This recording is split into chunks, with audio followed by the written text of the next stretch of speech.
Need advice quickly. I got myself in a big mess. BC, I dated his friend, now he wants to divorce. I am in a very big mess because of my stupidity and desire for something new. I didn't know that he would find out about my abomination. He would actually want to end our union. I love him, and I actually don't see myself marrying another man, but him. What I did is ungodly and disgusting, but why would the consequences or karma deal with only me? Why am I the only one suffering while I was not alone in this whole thing? I know I am the one who is married, and I should have respected the vows that I had made in front of the Lord and our guests, especially our families. It was so evil of me to go against my vows and commit adultery while I am married. But it doesn't change the fact that I was not the only one performing the sinister. I dated his friend, so if he was to cut ties with me, he should also cut ties with his friends. But life is never fair on women's rights. All the guys' friendships have codes, right? I think they call it a bro code, a code whereby you vow not to either date or get into an intimate relationship with your friend's partner or sibling. The guy that I had cheated with had broken the code, but nothing was happening to him, while I was suffering the consequences of the actions that we had made. I really need help on this one. I am somehow confused, but I also want to fix my marriage with my husband. So my husband, Tony, male 35, and I, female 33, met at a mutual friend's wedding. Well, more like at my cousin's wedding. He was a friend of my cousin's husband. We were sitting at the same table. He was and still is a very handsome, clean, and sophisticated gentleman. I remember on the day we met, I had worn a very long dress, so it somehow tripped me and I almost fell. Imagine falling in front of all the people that were in that hall. It would have been such a bummer and embarrassing.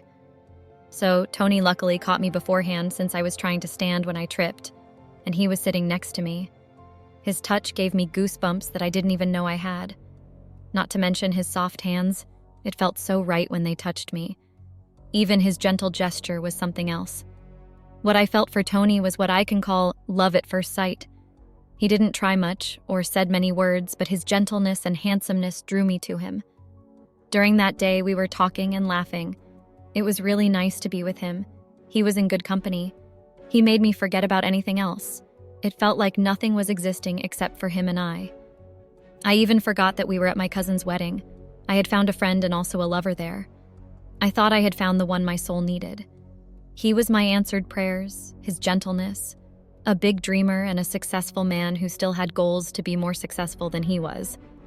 I love a man who knows what they want and makes every means to get it.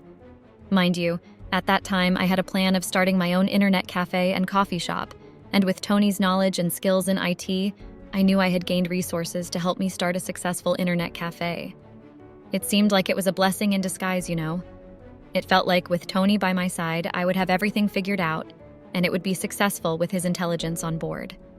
Since then, we became friends. He taught me a lot about IT that I didn't know. Well, I wanted to start an internet cafe because we didn't have one in Sicily, only in big cities, which was far from where I was staying. So I wanted to help my community get easy access on the internet without even having to go to the big city for it. I made it specifically for students so that they can have easy access to the internet and be able to find school projects information in it without having to waste more money to get to the big city to get it. Tony helped me start the internet cafe, which was very sweet and generous of him. I was glad for the service that he had delivered.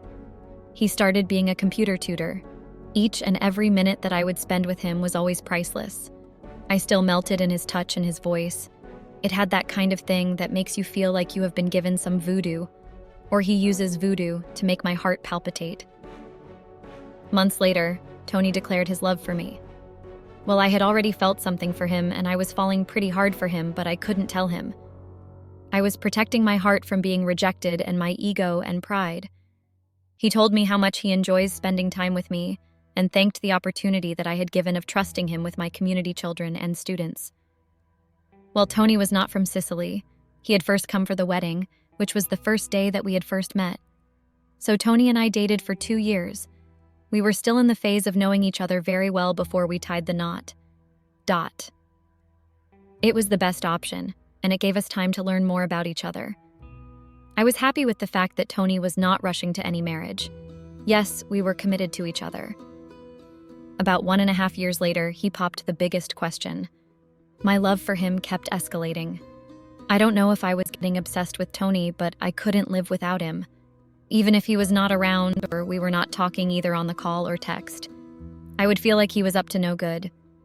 You know when you try to contact your partner and his phone keeps either putting you on hold or gets to voicemail at the same time? I was somehow insecure and I didn't want any woman to even see my Tony's side. He was mine and mine alone. Well, Tony was residing in Agrigento in the southern coast of Sicily, while my home was in Piazza Armerina, which was about 1 hour and some minutes drive apart. So he would go home for like a week, then come to see me whenever he was free, or I would go to his city when I was not busy.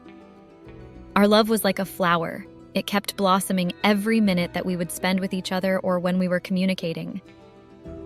Months later, well, we had gotten 2 years of dating, so we got married on the day of our dating anniversary.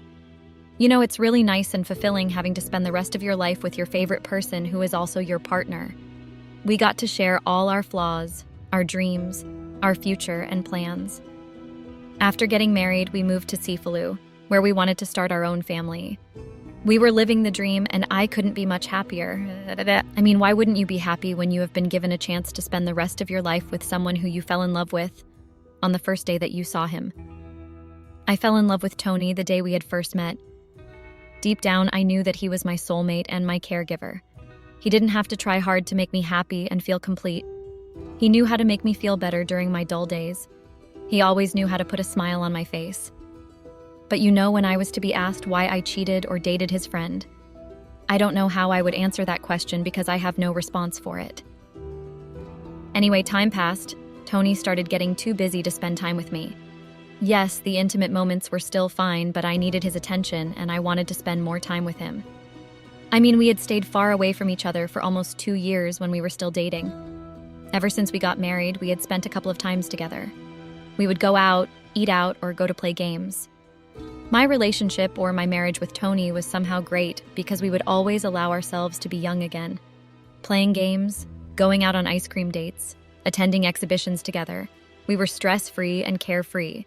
It was like we were in our very own dimension, living with our rules. So one sunny Saturday, Tony had left the house to buy meat. He had asked me to prepare something since his friends were coming over to celebrate his other friend's arrival in Italy.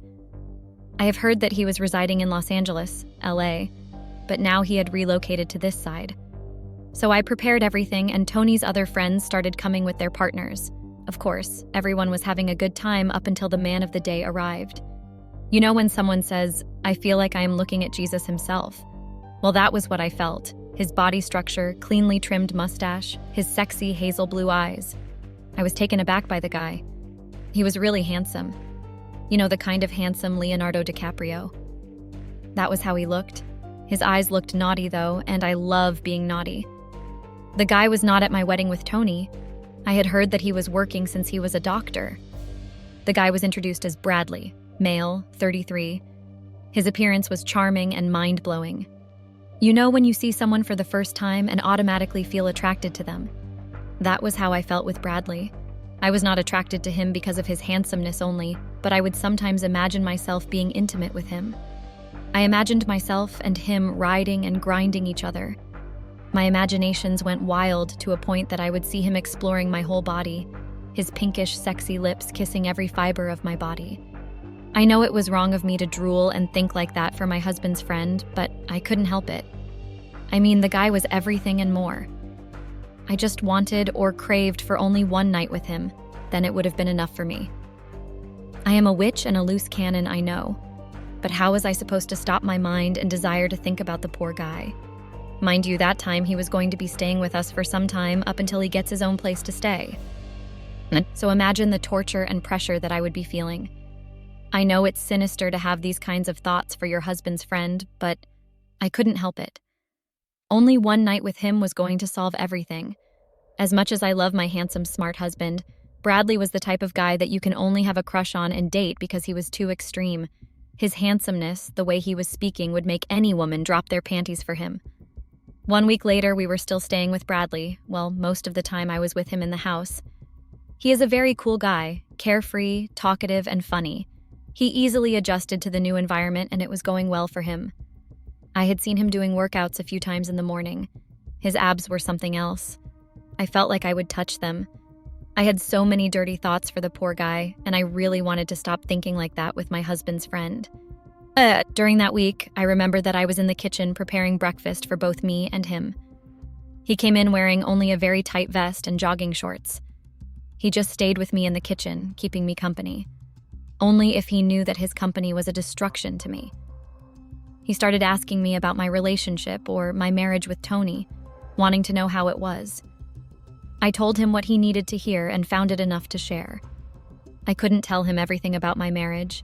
Yes, he was my husband's friend, but I couldn't tell him everything that is going on between Tony and I. Mind you, that time, Ton and I had been arguing a lot lately about him being always absent even when his friend is around. That led to a very heated and biggest argument. My husband and I were slowly drifting apart. Yes, our connection and love would always be there, but we were drifting apart. I felt like he was trying to push me away because even when he is under stress and pressure, he no longer confides in me as his wife. I would sometimes wonder who he confides to if he was shutting me out the way he was doing. It really hurt me having to beg every day for your partner to give you the attention that you need. The more I was spending time with Bradley, the more we got closer. I ended up confiding in him about Tony's behavior because it was really shocking to me. I didn't know who to talk to, so Bradley was the only person who was willing to listen to me vent about my marriage. I know I shouldn't have done that, but what I was supposed to do. Because I couldn't keep my sadness and heartbreaking moments inside my chest. I was going to burst, and a lot would have been destroyed.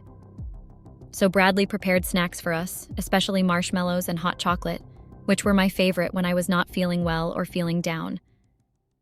I appreciated the time and ear that Bradley had led me and made me vent in him. I needed to offload, my chest was too heavy. As I was crying like that, Bradley hugged me and promised me that he would speak to Tony.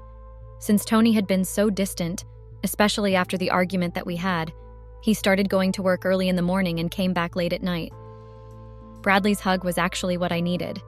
You know, the kind of hug that is warm and welcoming, the one that makes you feel like everything is going to be okay. So as we were still hugging, I found myself kissing him. We kissed, and things got out of hand. A kiss escalated. We ended up doing the deed in the lounge. Mind you, that time I had forgotten that Tony had recently planted CCTV cameras in the house. I had completely forgotten about that, and Bradley didn't even know about it. Since that indescribable day, Bradley and I continued seeing each other. Sometimes we would get intimate in my marital home, while some other time we would go to a nearest hotel to book for the day. We couldn't book for the night because my husband was going to be suspicious. We did our thing carefully because if Tony was to find us, we both knew that we were going to suffer the consequences, and I would be left a divorced woman. Bradley was giving it to me so sweet and gentle. He was very explosive. He knew how to explore a woman's body and make her feel foreign and end up speaking in tongues. He knew every spot to touch to make me submit to his commands. Well, he loved gentle, rough, intimate moments. I didn't even know that there was actually gentle, rough type of intimate sessions. I learned a lot from Bradley, even some new positions that someone would think are extreme, but they are very enjoyable and nice. I was not a submissive wife to my husband, but with Bradley, I was submissive without even thinking twice. My husband loved missionary intimacy, while Bradley loved exploring new positions, and I learned a lot. I mean, my own husband was a 1 or 2 rounds type of person, then he would get tired and fall asleep. Bradley, on the other hand, was a dragon. He was spitting fire when it comes to intimacy. He would make you go all night, and even wake you in the morning. He would always leave my private area burning and tired. The guy knew his thing, and up until today I complimented him. He is the best. My relationship with Bradley went on and on for like 9 months. We were still careful, but Bradley didn't want us to be private. He wanted us to be seen in public as dating people, and that was not what I had wanted. As much as I was enjoying the intimacy and everything that Bradley was offering, but I loved my husband so much. I wouldn't just leave my husband for an intimacy freak like Bradley. He is doing me good and exploring my body the way I had been desiring, but I wouldn't divorce my husband to be with him.